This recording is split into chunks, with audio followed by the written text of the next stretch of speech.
Hello, everybody, and welcome to the exciting first episode of Obstacle Opportunity. I'm going to be doing these daily if everything works out. I'm still getting my system worked out, so please bear with me. But the idea is that every day, just focus on two cards, um, thinking about some of the obstacles you might want to watch out for that you might not be paying attention to or being aware of, and then also some places to look for opportunity.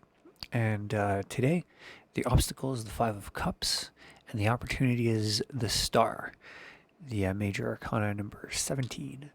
So, starting with our obstacle, this card classically, I'm kind of like a old school deck of Marseille, so a lot of the interpretations for the Rider Waite deck are based off of what this was based off of. But in both cases, the five is a transformative card. It's a card that bridges the present state to the next place that you're going to go. It's the last card. Looking at the tarot cards, the minor arcana in a numerological sort of way, using numerology. This is the last card of the first half. It's the bridging card. Often this is seen as the card that is the bridge between the earthly realm and the heavenly realm, which, without getting too bogged up in spiritual jargon, um, could simply just mean that this is a transition between concerns, tangible physical concerns, and more abstract concerns, ideas, that, just being considerate of things that are more conceptual or abstract, possibly more spiritual, um, moral, ethical, cultural, and not so much directly tangible and in front of you. It's also the second out of the four cards. The four, five, six, and seven are in the realm of man, so to speak, the realm of us humans. So generally, we don't go all the way to the bottom of the two and three cards, which are like the really deep earthy ones, and we don't generally ascend as high as the eight and nine cards. Those deal with really high, lofty, heavenly, abstract ideals. So within that realm, within that relatable realm of us regular people, this is the second out of the four stages. But yeah, it often deals with new feelings, a new direction motivated by the discovery of a new experience. And cups symbolize love, feelings, and in my opinion, how those feelings evolve to represent larger ideas like culture, morality, and even often the spirituality that's built on top of that. Or I guess depending on what your philosophy is, what comes first? Does spirituality come first and then it dictates morality and culture, or does the culture come first and it dictates the spirituality? It's an interesting question. Um, but so this is the card that sort of it it opens it opens someone's eyes. This is someone realizing that there is some some feeling that they just weren't aware of. In a sense, it could represent a feeling that you were familiar with that you are now experiencing on this new level, and it's blowing your mind. You're like, holy shit, this could be a whole theme for my life. As far as this being symbolic of an obstacle, this could for instance symbolize something along the lines of you come into contact with a very charismatic individual. It could be in real life. It could be a political figure. Maybe you're exposed to some really charming political figure, and you love them. You obsess about them. Maybe it's an amorous, love. Maybe it's a sexual attraction. It could also just be an admiration of their intellect, or maybe you think they're really funny, or maybe they're just a huge bastard asshole, but just in a way that's so lovable or something. But it's this kind of, it can be this kind of obsession or fanaticism with an individual that is essentially introducing you to this whole new level of appreciating a particular feeling. And it could be really overwhelming. And I think, yeah, I think some of the negative interpretations of this could be like some politically influential figure dragging you around, taking advantage of you, being serving as a guide, but doing so in bad faith. They have, they have emotional control over you, and again, this could be spiritual. This person could be saying things that really resonate with you spiritually. They could they could be invoking fear or responsibility on a moral level. They could be saying, I'm a moral authority, right? So it's like I will inspire either admiration of my grasp of morality, or I'll inspire fear that that you're transgressing these things that I'm an expert in. Could be cultural. So yeah, those are some interesting possible interpretations. Visually, I'm a big fan of colormancy and the interpretation of colors. Um, Again, on a negative potential obstacle level of interpreting this card, the ground, the land, so to speak, it's all yellow. This is like a intellectual, cerebral thinking color. It's generally the color of swords, of the sword suit, which is, of the intellect, of the mind.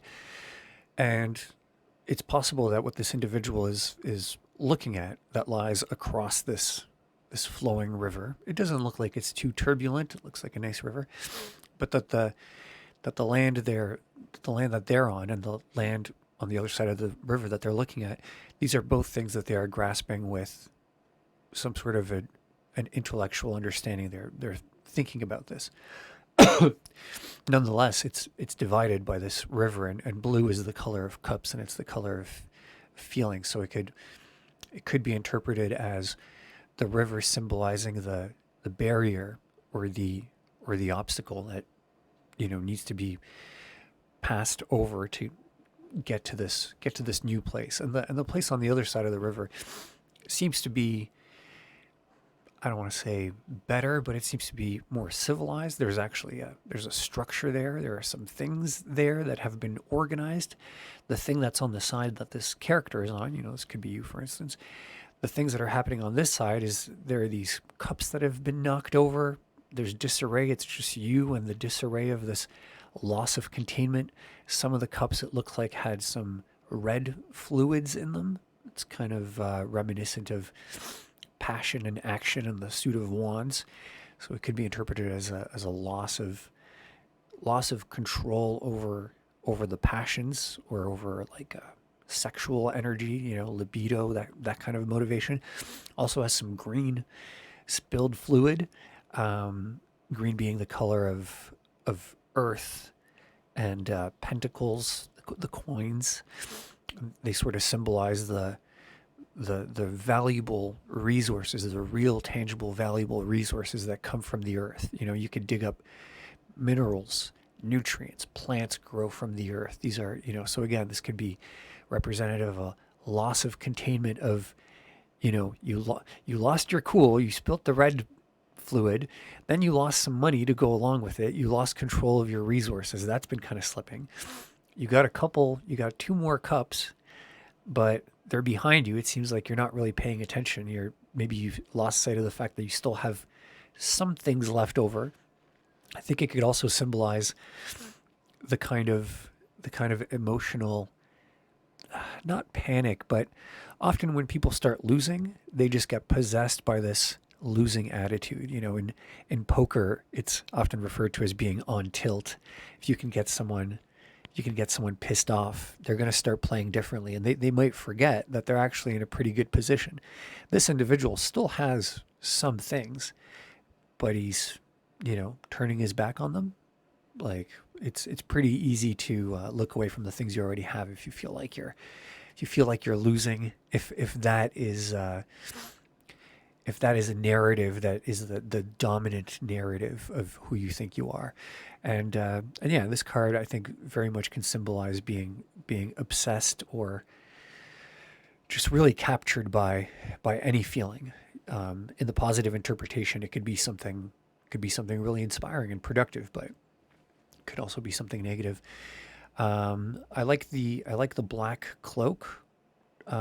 Traditionally, I or you know in a casual sense, I think people often go, "Oh, black cloak, it's sad, it's depressing," and I think that could be said to be true. I also like to look at the colors black and white as being representative of chaos and order, and this being on the side of the black, chaotic, unknown void. It's certainly on one hand indecisive. There's an element of hesitancy. Will this card, transform itself and move to the next stage, or will it not? But within that chaotic hesitancy is also the implication that the opportunities are there. There's potentially boundless opportunities. Whereas the color of white, as much as it symbolizes, you know, order and a structure, it's very constricting and firm. And I think in a lot of cases it's accurate to read the color white as being, just absolutely preventing all movement and change. And it's very imprisoning in a sense. But there's some stuff to think about there. And then here we got the star, Major Arcana, Arcanum 17. In numerology, 17 still equates to 7, because it's seen as, 17 is just 1 plus 7. You still kind of focus on the numerological degree of the number 7, which is action in the world, action sort of in the physical world. Um, it's it could be seen as being related to the chariot, which is also about action in the world. But whereas the chariot is very, it's got a conquering, it's got a forceful conquering attitude, also of traveling and going to new places and imposing your will on places. This card has a feeling of being very stable, grounded, being very comfortable in its place. Um, it's the 7 is it's the last square of that, of the realm of the human. So this could be seen as the cumulative stage of becoming human, being very comfortable with where you are, finding your place. In French, the this card, because the deck of Marseille, all the inscriptions are in French. Um, it reads as Toal. I don't know. I'm not great at pronouncing it, but one of the interesting things with the French names is that they're often written in a way that seems like incorrect, and I feel like, begs to be interpreted in different ways. So, Toil, I was speaking with someone who's, fluent in French. They were saying that it could be intentionally misread as Le Tui Le Tuile, which means like the island of you, the your island. So it's like it's your place. Again, a real sense of comfort and confidence with who you are and the place in the world that you occupy. Um, Also, originally, I don't have it here to pull up at the time, but In the original tarot deck, this was the first card where somebody appears naked. This is the Rider Waite deck, and there was a couple cards that I guess they decided to make the characters naked, in, like in the lovers, for instance. But in the original deck, this was the first time that a human character appears naked. It's clothes in all of them essentially. And again, I think that I think that implies that kind of comfort and confidence with yourself, where you feel you feel like you can be yourself. You don't need to dress yourself up. And yeah, and I think that has a lot to do with finding your place in the world. The stars are an interesting symbolic element of this card. Obviously, it's called the star, so you kind of figure that the stars probably mean something. There's 8 stars. The stars have 8 points. 8 is, in numerology, is often symbolic of a sense of completion, perfection, like a beautiful completion. It's, I think, if I understand correctly, it's seen that way because of its ability to be divided down into smaller and smaller pieces. So it seems like the complete form of a very symmetrical object, and these stars are very symmetrical. Again, I think this brings to mind the idea of belonging, fitting in somewhere, being balanced. Also, stars are a source of, stars guide people. So again, this idea of being led to the place that you're going to, finding that place, having that beacon. If that's something that you could find within yourself, you find, where you feel like you belong, and you find your way there. It's like this great place. This character has these 2 containers of water. She's pouring both of them out. It's kind of interesting. It's a weird thing to do.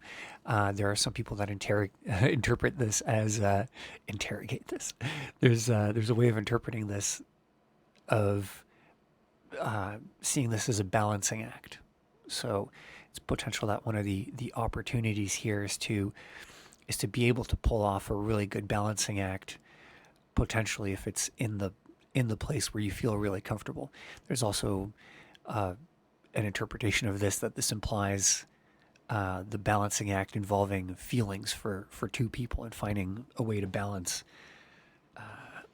two relationships. Now, they don't necessarily have to be. They don't both have to be, sexual, intimate relationships.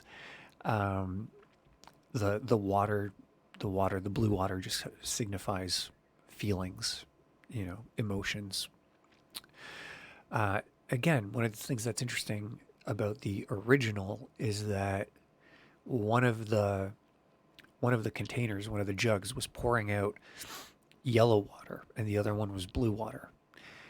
So the interpretation of that original, I think had a it had a different meaning. It was like, maybe it was a balancing act between feelings and thoughts, between emotions and reason. Whereas in this, it's sort of been reduced to, to both of them being blue. I think it's a good idea to consider both possible interpretations. Finding a balancing act, I think the opportunity here is to be able to take advantage of a balancing act, and that the place to look for this is somewhere where you feel really comfortable. There's also an element of this card that I think implies rejuvenation, a filtering of sorts. The bird that's on the tree in the background there is also present in the original card, and has often been described as a phoenix, which is something that, is forever returning and reborn. There's an ecological element of this, of possibly refilling the reservoir, irrigating the land, watering the garden, bringing clean water to the lake, fixing the environment, or at least modulating the environment, altering the environment in a way that works, and potentially in a way that works for, a long time or eternally, like the Return of the Phoenix.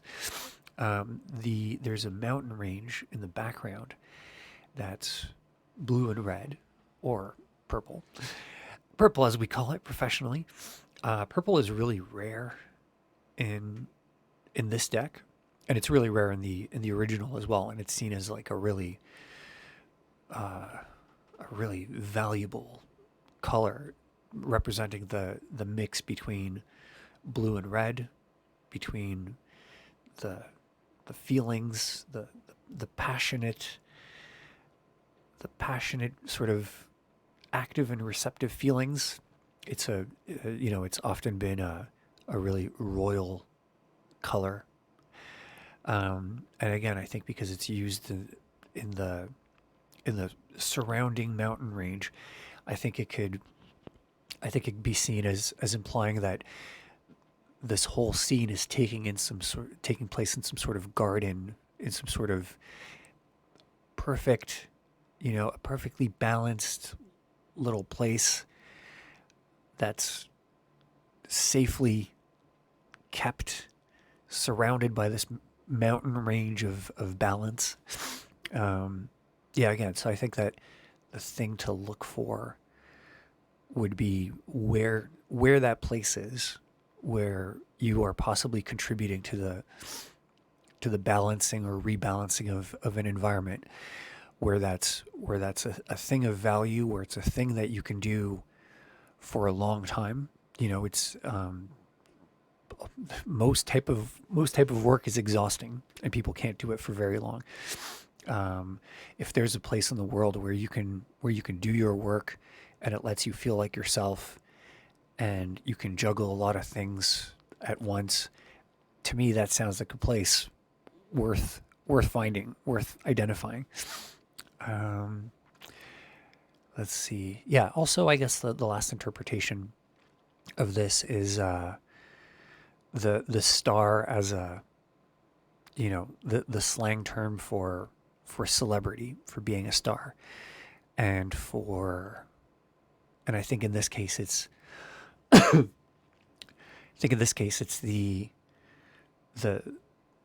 celebrity of the kind of celebrity you get with real talent. So it's not like, it's the more classical idea of fame, of being successful, of being a star. Nowadays, we're surrounded by people that are just famous for being famous. I think this implies a type of celebrity or success that is recognized because you're actually really good at something. Recognition of this. So this could, the opportunity here could be for your own recognition. If you go and do this work that you find rewarding, this character is on their own. There's no one watching them or applauding. Maybe there are places where you feel like you really are effective, but they don't really get noticed. This could imply that if you continue doing that thing, today might be the day when that thing gets noticed and you get celebrated as, a star because of that kind of talent that you have. It could also imply that you might encounter the individual who is a celebrity, and the place you might meet them is in the place where they can do the most good in terms of purifying or balancing their environment, redistributing resources. Celebrities do a lot of volunteering, fixing the environment. So that could be the secret meaning of this card all along. And that's it. I hope you enjoyed this. I'm going to be doing some private readings. I'm going to be trying that out. So if you've listened and watched all the way through, congratulations. Thanks for sticking with me. Um, Leave a comment below for a chance to win a free reading. I'm gonna be rolling those out once a week. I'll have a little I'll have a little lottery video. We'll randomly go through all the people who left comments. One lucky individual will get to talk to me on the phone or online, I guess, and get a free personal reading. So feel free to leave a comment to be automatically entered in that. Or you could just leave a comment if you want to leave a comment. But yeah, thanks again for watching. Hope you got something interesting to, think on out of this. And I should have one of these again tomorrow. See you then.